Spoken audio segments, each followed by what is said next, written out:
right, viewers, welcome back to another episode of Aspen Uprooted. We are on location today with a special guest, Jason Kingsbury, Cohort Craft Brewery, here on the south side of town. So, of course, we had to come to his brewery, check things out, and learn all about the amazing beers that he's getting brewed up on a weekly basis. Yeah. Thank you so much for being on the show. Appreciate it. No, very happy, very happy. Well, let's get right into it. Let's just start with a little bit with your background. What got you into this industry? Where you're from? Yeah. So I grew up in right on the Minnesota-Wisconsin border.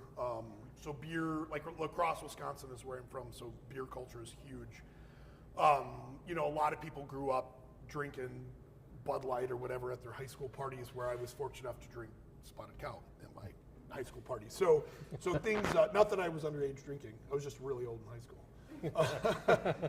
school. So craft beer's always been a part of who I was.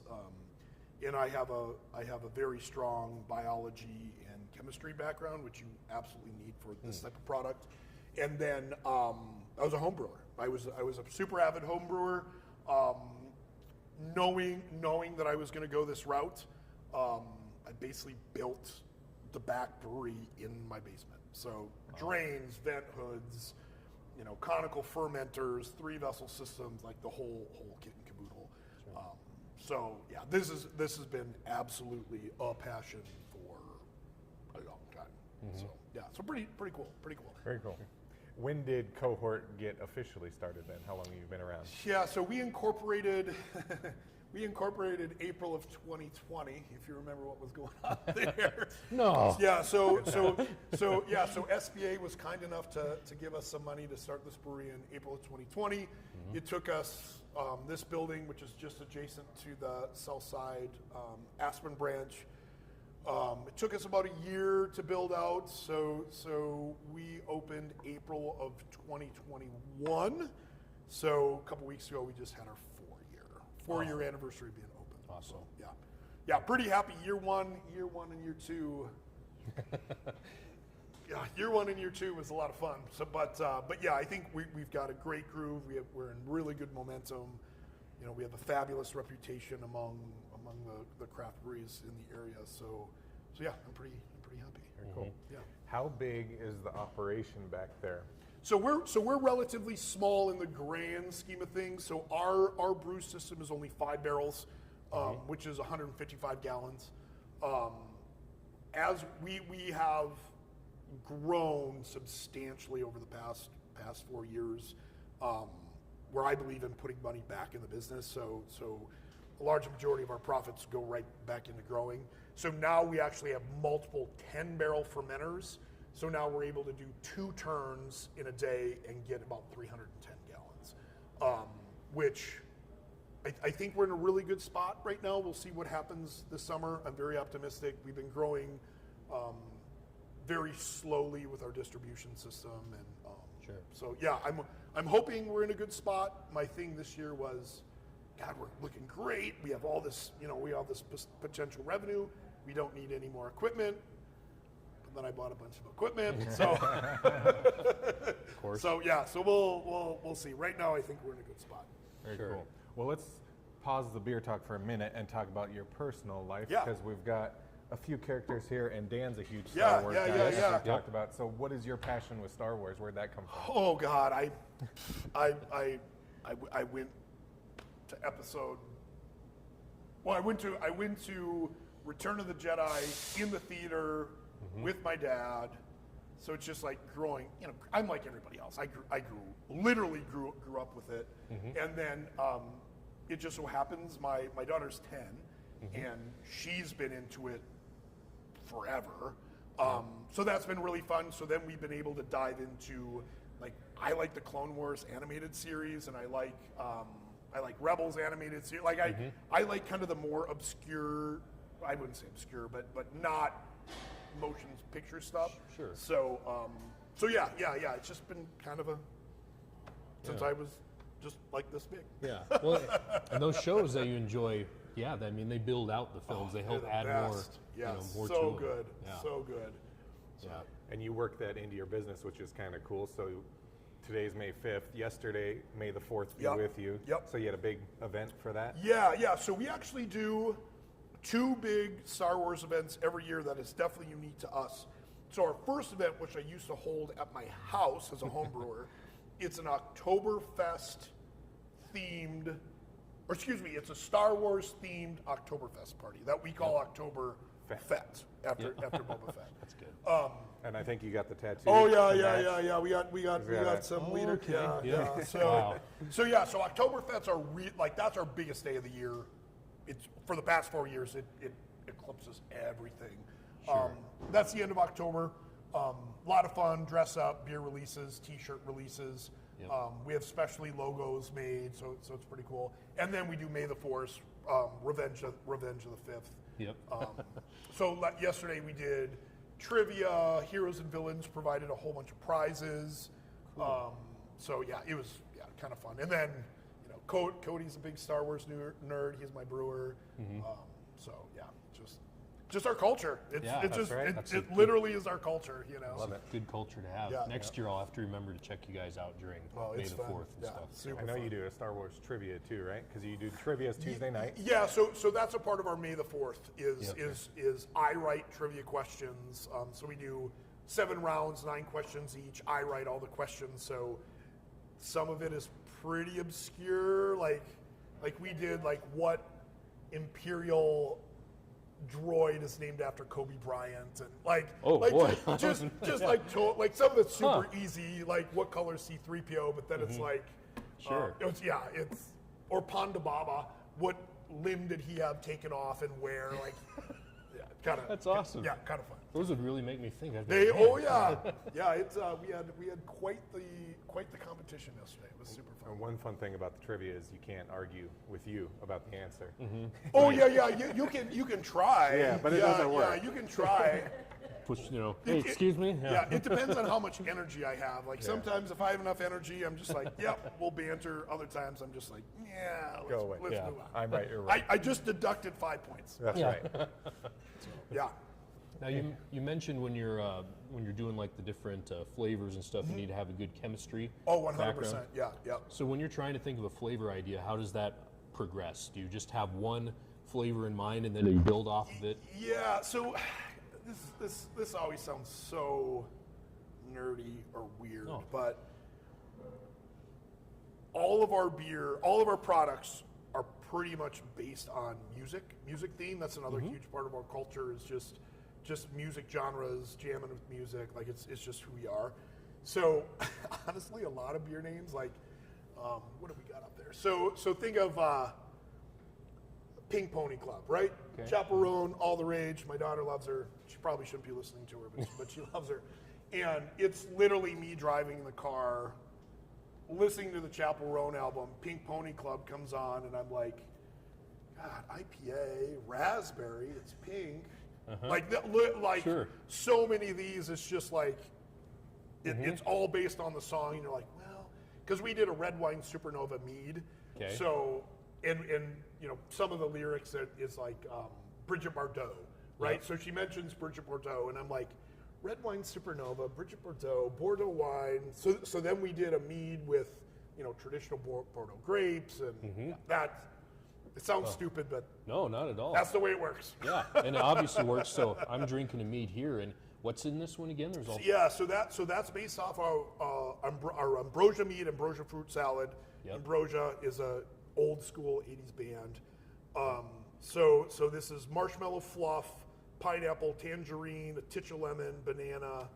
Yeah, It's delicious. Pretty cool. Honey, Yeah. all South Dakota. So we're a farm winery in the state of South Dakota. So 50% of our fermentables with our mead has to come from South Dakota, but we use 100% of our fermentable because mead is so available Sure. in South Dakota, and the quality is incredible. So Yeah. pretty cool. And you do not only beer, but like you said, mead, and you're the only meadery in South Dakota, is that right? Or you were? No, we're definitely not the only meadery in South Dakota. So Panacea does some mead. They're based on the east side of the state. Big Lost from Billings is now on the east side of the state. They do mead. Zemerkercy, they have a smaller mead program. They do a fabulous job. I would say we are the only brewery that makes their own craft mead that has it available all the time. Sure. Like some of the places, they're not a brewery, and they'll carry mead. Where with us, we're carrying low ABV craft mead all the time. Like that's one thing that makes us super, super unique.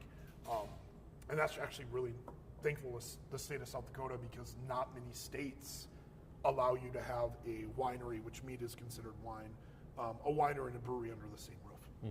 So yeah, Wow. yeah, we're one of only a few. So. And mead's really cool because you get a lot of people that are like, I don't like beer. Yep. So then it's something that Yep. you offer that Yep. can attract those individuals. Yes. Or if the wife doesn't want to go drink with her husband because he only wants Yep. to drink strong beer, Yep, 100%. then she has something for her. Yeah. So seltzer was a really big thing when I opened, and we've always done mead. I believe mead is a very it's a very soulful product, because you are using honey created by little creatures, and then versus like seltzer to me is super soulless. It's just Cargill sugar and water and yeast. I don't think there's anything special about it. Sure. So having this mead be very, very, very local. Yep. It's gluten free. All of our mead is gluten free. It's low ABV, so it's about 5% alcohol. It's very fruity, very sweet. This attacks things at so many different levels, and it's definitely integral to my business. It's never our top seller, but it's always in the top 3. Sure. So we sell quite a bit of meat. Yeah, it is very good. Yeah. So on a hot day, what's your go-to type of? I'm terrible. So I get asked this all the time, like, what's your favorite beer? Literally my favorite beer every time is the one we just released. Oh, So okay. if we release a new beer, like we just released our Mexican lager with lime yesterday, and this is all I'm going to drink until something new comes out, and then I'm not going to drink this, and I'm going to that's Sure. But I'm definitely more lager focused these days. I used to be a big IPA guy, where now I'm kind of definitely more of a lager guy for sure. Sure. I love. Go ahead. I was just say you like the sours, right? If I remember correctly. Or Yeah, I don't know. I'm like him. I switch Yeah. all the time. So sometimes I'll go through an IPA phase, and other times I Yep. want a stout. I really have always gravitated towards strong, like doubles and triples and Scotch ales. Yeah, I was going to are say you're a barrel fantastic. aged guy too, like a whiskey barrel aged guy. Yep. Yep. But the sours are fun too, especially in the summer. They're Yeah. nice, something lighter. What I love about your menu is it's always changing. It seems Yes. like every time I come in, Yes. there's a whole new menu. Yep.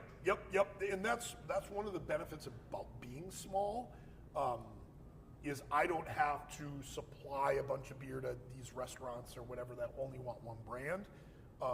Most of our distribution accounts, which are pretty small, we have a very select amount of distribution partners. For the most part, they want something new.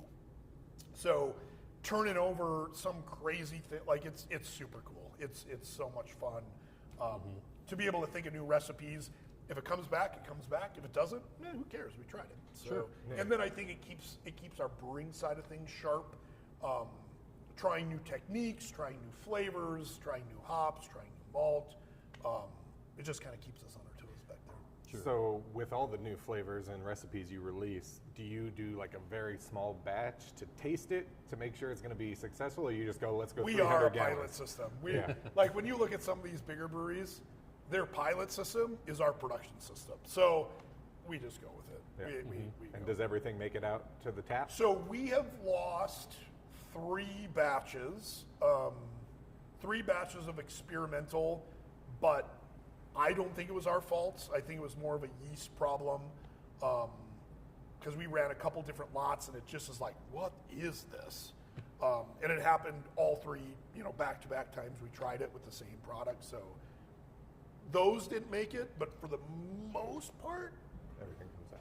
yeah. No, is everything a slam dunk? I will admit, no, not everything is a slam dunk. I think for the most part, they are. What's funny is the beers I'm super excited about, like I'm super stoked for, my customers don't care. Like, no one cares. It's just like, do you know how cool this is? They're like, yeah, it's all right. I'm like, this is so sweet. But, yeah. So. And you use unique ingredients, like this one's a sour, but it's made with peach rings. Yeah, literally, there's a lot of freeze-dried peach rings, and I don't know if you've ever held a freeze-dried product, but they weigh nothing. So we use 10 pounds of freeze-dried peachios, which it came in a box like this. There were so many of them. So that's it. And we made this before. This was just really popular that we brought it back. Yeah, I remember having it. It was good. Yeah, it's super Still good. Yeah, it's super fun. Yeah. It's super fun. This might be a stupid question, but has there been a flavor maybe earlier on in your career where you made it and you're like, wow, this did not work out well? Have you had any of those yet, or have they all been pretty much? Yeah, so we did a gingerbread porter that I wasn't a big fan of. That just wasn't my thing. Sure. But people drank it. There was a couple saisons we did. Like we used aronia berries, which is they're pretty prolific in South Dakota. I wasn't a big fan of that. Yeah. But again, other people liked it. So, but yeah, there's definitely been a few, for sure. I'm like, God, I really want to use this, and then we use it, and I'm like, is this going down the drain? like, where's this going? So yeah. The gingerbread porter, I would have given that one a shot. That sounds interesting. Yeah, because it was like molasses and ginger, and like we really focused on it, but not my favorite. So 4 years as a brewery officially, but many years of home brewing. How many recipes do you have in your collection? I don't know. Hundreds? A lot, a lot. So we're on batch, since we opened, we're on batch, I think 280. And I would say out of those, 75% are unique recipes.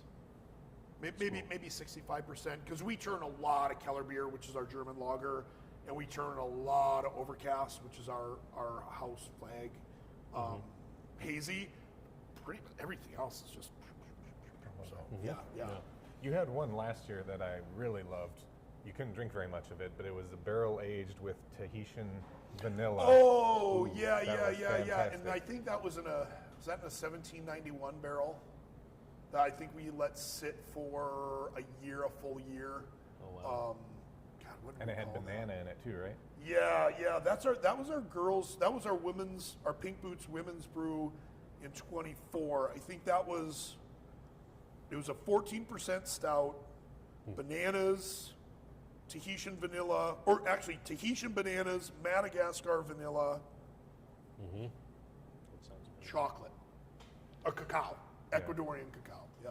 It was rich but delicious. It was a big boy. Yeah, it was a big boy for sure. Have like a little glass and you're like, yep. That's good. Good for me. As a dessert. Yep, good for me. Yeah, definitely an aperitif for sure. Yeah, Very good. Yeah. Or dessert for sure. So you just said you're on batch 289. How many times a week do you brew then? It all depends on the season. Usually at least once. But we can do as many as, we've done as many as 3 a week. It just depends on the season, what's rolling. We're definitely not doing that in January. But we did it last week, just gearing up. So. Nice. Sure. And you said production's scaling up. I know when you started, you were just a tap room. Yep. And then you got cans. Yep. Which you sell off sale. Yep. And then now you're doing distribution. Yeah, very small distribution. So my ethos has always been tap room. So we're nestled in these neighborhoods. So I love that majority of the time I know nearly everyone in here. So our repeat customer is amazing, which is the most flattering, right? Because you get one person in. I don't want to base my business model on that. So our repeat customers are huge. So probably last time I calculated 90% of our production stays in the tap room. So whether it's the draft or whether it's our to-go cans, most of it goes out. And then our distribution partners are really slow. The way I work distribution is if you, the distribution partner, if you're not going to bring customers to me, and if I'm not going to bring customers to you because I don't believe in your business, I can sell that beer here for 90+% profit margin versus 35% profit margin. Sure. So I'm very picky. So like Independent Ale House, Tandoor, Neighbors, they're huge customers to our bars, and they bring people to us. Yeah. And we believe in them, and we bring people to them. So yeah, that is kind of how I select our folks. Yeah, for sure. And that's kind of another cool thing I've always appreciated about you and Cohort, but I think the brewery scene in general is it's a lot like the credit union scene where it's a cooperative. Like we don't view Black Hills Fed and Northern Hills as competition. How can we work together for the benefit of the people? Absolutely. How does that play into A huge. beer making? That's another part of our culture. Like I don't think, definitely in the South Dakota, in the regional South Dakota area, no one has done as many collabs as we have done. We have some collabs that are so fantastic we do over and over and over again. If the craft beer scene wasn't so communal and helpful, I wouldn't have got into it. No way. I'm not dealing with cutthroat. No, I don't have time for that. So yeah, craft beer culture is massive to me. Massive. And some of my best friends own other breweries. So there is competition, definitely, just with anything, but I think it's so much more, it's just so much more symbiotic, and I'm in a different spot because I'm not out there taking other people's draft lines or anything, or I'm not trying to steal business from another local brewery. We just are who we are, and we really love all the other craft breweries around. So, yeah, that's huge. Yeah, absolutely. Big deal. Yeah. And you also collaborate with other local businesses as well. Like Shoot Bros. Yep. So Ryan at Shoot Rooster is a really good friend of mine. So we started, we helped him get a food truck here. Like we've collaborated with Nels for some beers. We had Dakota Seafood here doing half shells. Multiple other businesses that I can't think of right now, but yeah, community, man, community. Yeah. That's the other cool thing about Rapid as a whole is the community. It's pretty cool. Absolutely. Yeah. And we've been talking about obviously the beers that you serve here, but you also do food as well, right? Yeah. So that's what Shoot Bros does. So it's kind of a newer concept for this area where most folks have rotating food trucks, and we had that. It's kind of a hassle. And Ryan from Shoot Rooster in Hill City kind of caught me at the right time where I was just so frustrated. He's like, "What if we just do a permanent one?" And I'm like, "It works in Denver. Sure. If it works in Denver, we can make it work here." So it's a newer concept. I think it's working really well. Consistency is the big thing. Being able to rely, make sure they're going to be here. They're not going to run out of food in an hour. It's been really nice. It's been really nice. Gotcha. Yeah. And they have great food. Yeah, they do a cool job. Basically, they take the greatest hits from the Shoot Rooster in Hill City, and they just take the greatest hits and do it here. So, like, they have award-winning chicken wings, green chili Philly. They've got some cool stuff. It's becoming dangerous to live near here because we live up in the Copper Ridge apartments. Yeah. And it's all the good food that's coming in Yeah. around. And the beer, it's like, oh man. Yeah. Because I moved here in 2009 for my work and my wife's work, and definitely recreation. Like the recreation here is incredible, but the beer scene was kind of non-existent, I would say. Yep. The food scene, it was a desert. Where over the past since 2009, man, we are we are killing it. You look at some of the breweries in the area. They're winning awards that literally make them the best in the world. Yeah. So we have fantastic breweries. I would say nearly all the breweries in our Black Hills area are killing it. We have better restaurants coming up I think I like that we're coming up and people are starting to recognize us, but I still like that we're just far enough and just touristy enough where people are like, I'm not gonna go there. It's like, yeah, we don't want you here. Fine. That's more for me. Yeah. That's more for me. So yeah. One other cool thing that I love about Cohort is he's dog friendly. So we can always bring the dogs in. Yeah. They chill out underneath the booth. Yeah. Well, so I'm going to do a caveat on that. I think this is a good platform. So brewery, dogs and breweries are very ubiquitous, right? It's pretty much the way you have to be. But the problem is that some some dog owners aren't as good as other dog owners. So we do have a 1 bark rule, and that's for everybody, right? That's for whether you have a dog or you don't. Dog has to be on a leash. No aggression. Like we're, as long as your dog is cool and you're a cool owner, which most people are, please, Common sense. please, yes, just be responsible. Yep. Like we've had some customers that the dog barks and barks and barks, and you ask the person, like, can you please just go to your, put your dog in your car or go to the patio, and like they're totally taken aback. Like, I'm like, how do you not understand this is not acceptable? So anyway, we love dogs. I love dogs. I'm a dog owner, but I think I'm just a far more responsible dog owner than most. Sure. So yes, please bring your dog, but just please be responsible. Please just know that this is a community. There's more than just you and your dog. Just know that we just be cool. Yeah. Well, you mentioned consistency earlier, and having people being able to know that they can come in here, have a good atmosphere. Yes. Consistently. Yes. That's very important. Yeah. We're definitely your local neighborhood friendly brewery. We're kid friendly, pet friendly. We try. We do craft like we make our own sodas for the little people or for the non-alcohol drinkers. We have games. We have pinball. We don't let kids run around like banshees. Same with dogs. Bring your kids, but come on, man. Like, there's other people around here. There's This other isn't people. Walmart. Yes. Yes. Yeah. Just be cool. Just know we're part of a society here, and you're not. Yes. The brewery doesn't revolve around you. Like, let's be cool. Yeah. For sure. Well, what events do you have coming up that people can look forward to? What do we have coming we're up? getting right So into summer. it's Craft Beer Week, May 12th. So probably when this airs, and we're doing a bunch of cool stuff. Lot of beer releases. Lot of beer releases, new mead. We'll do like some specific trivia stuff. So Craft Beer Week's a big deal. We do a summer solstice party every year.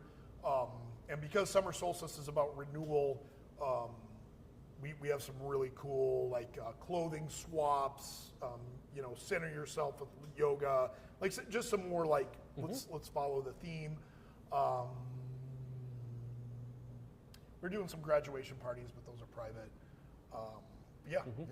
What are your weekly events? Because we talked about trivia. Yep. So trivia every Tuesday starts at 6, free. We give away prizes. Lots of fun. And then we do music bingo on Thursdays, where we give away, it's free, we give away beer and prizes. Music bingo's cool. We basically play X amount of a song of a certain genre, and then on your bingo card, you just have to match the artist or the song title. Okay. Get a bingo, you get a beer. There you go. Yeah. And then we do open at 10 o'clock for brunch. Ryan at Shoot Brothers is a huge brunch guy. Like, he's the brunch maniac. So we open at 10 o'clock on Sundays. We do a breakfast brunch menu until noon, and we're open until 7. So yeah, pretty fun. Awesome. Cool. Wow. Well, you'll definitely see me for the next year for Star Wars Day, and probably in October. You got to go to FET. You got to come to FET. October FET. You got to come to FET. Yeah. He's got outfits and costumes. And Oh, so everything, do I'm I. sure, too. Yeah. So do I. I got to ask, what do you usually dress up as when you, like, what kind of costume? Yeah.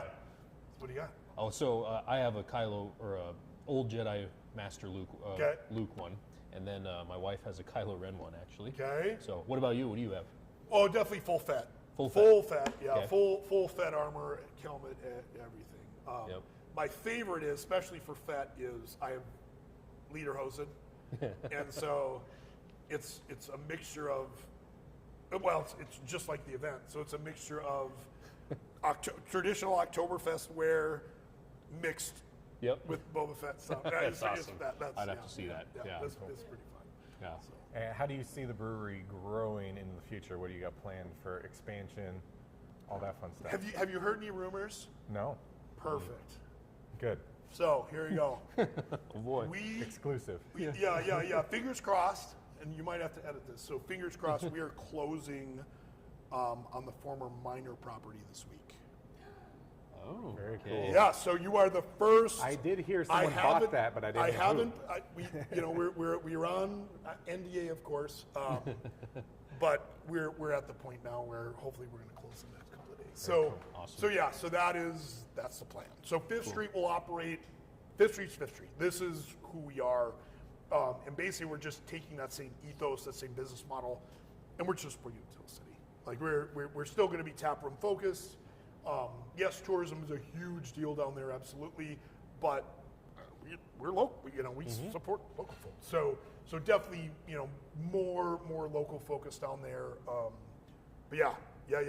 That's Very cool. Wow. that's a big deal. That's a big deal for us. So It's a sweet building too, and lots of outdoor yeah. space. So we get basically the whole minor property. So we get the outside amphitheater or concert space. And then we get the tap room, of course, and the brewery, and then there's a small little private campground in the back, so we also get that. I think Matt and Sandy and I came to a really good price that we all benefit. So Awesome. so yeah, when we'll open,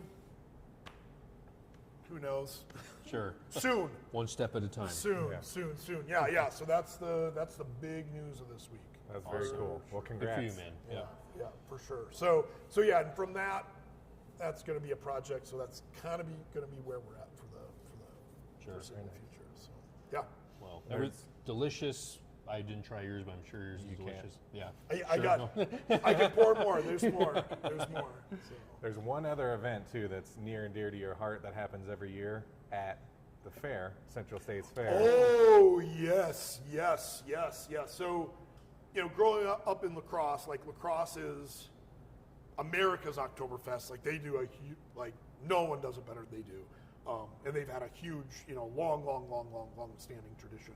So coming here and finding out about the Germantown at the Central States Fair was a really big deal to me. And they have embraced, now that there's 14-ish craft breweries in the Black Hills, they have embraced it where on Wednesday, they'll do craft beer night, where they'll invite, I think 8, based on how many draft lines they have, I think they invite 8 craft breweries, which makes it really fun is it's kind of a competition.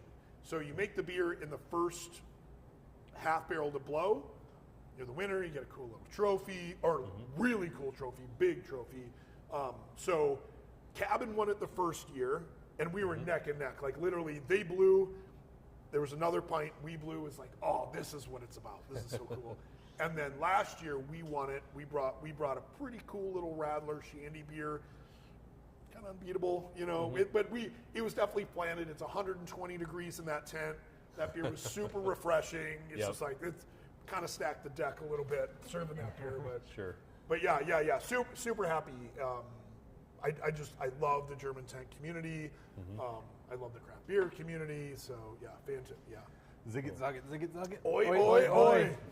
So this year, Central States Fair, Wednesday night, be sure to be down there. And Yeah. support Cohort. So this year, we did our shandy, which was our Helles with lemonade.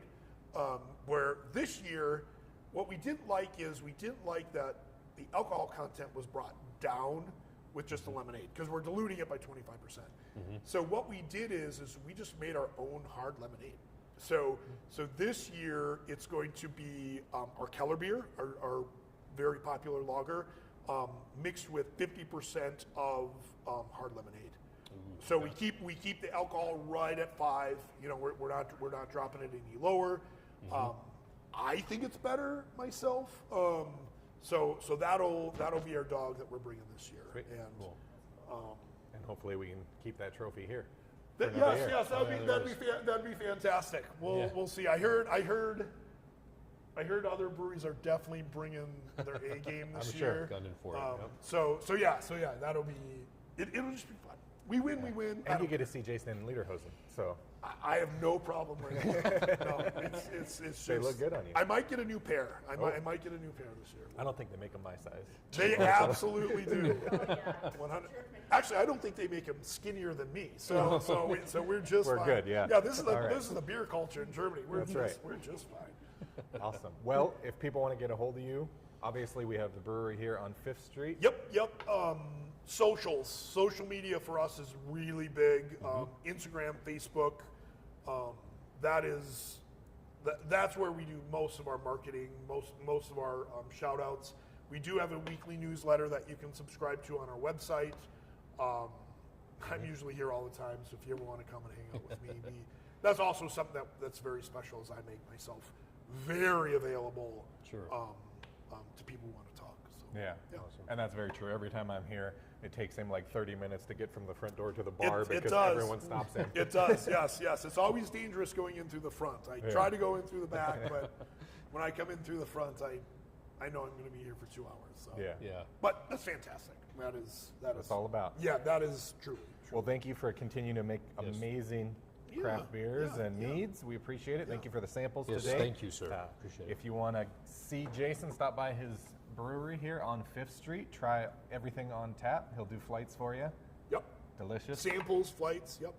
And be sure to check out his weekly events Tuesday, Thursday, trivia, music, bingo. Yep. All the Brunch things. Sunday. Well, I got to say too, Cashwa. You didn't talk about Cashwa. That's a huge part of us. What's that? So your checking account that gives. Oh, yep. So that's, for us, that's huge because we spend a lot of money and we get a little bit back, and all that extra cash we get goes right to employee parties and stuff like that. So it's free. Awesome. It's free money that Very cool. keeps us up. So our Casasa's Rewards business accounts go are ahead, benefiting their employees. 100%. Very cool. 100%. Well, that's cool. You're I think using it's that the to benefit the That's what it's staff. for, baby. It's the first I've heard of that, so that's awesome. Oh, Good God. idea. If we're not spending $5,000 a day, then are we even a brewery? Are we Right? even a brewery? Yep. Spend $5,000, make $4. It's just business. Yeah, that's right. Buy a couple buildings, we'll be fine. Yeah. We better get this before our credit hits the tank. That's right. Awesome. Well, thank you so much for doing Yeah, the man. podcast with Yeah, us. yeah, spending yeah. some Super time. stoked. Yep, Appreciate super it. stoked. Thank you for tuning in. Until next time when we dig up another story from the Grove. Aspen Uprooted, we're taking it deep.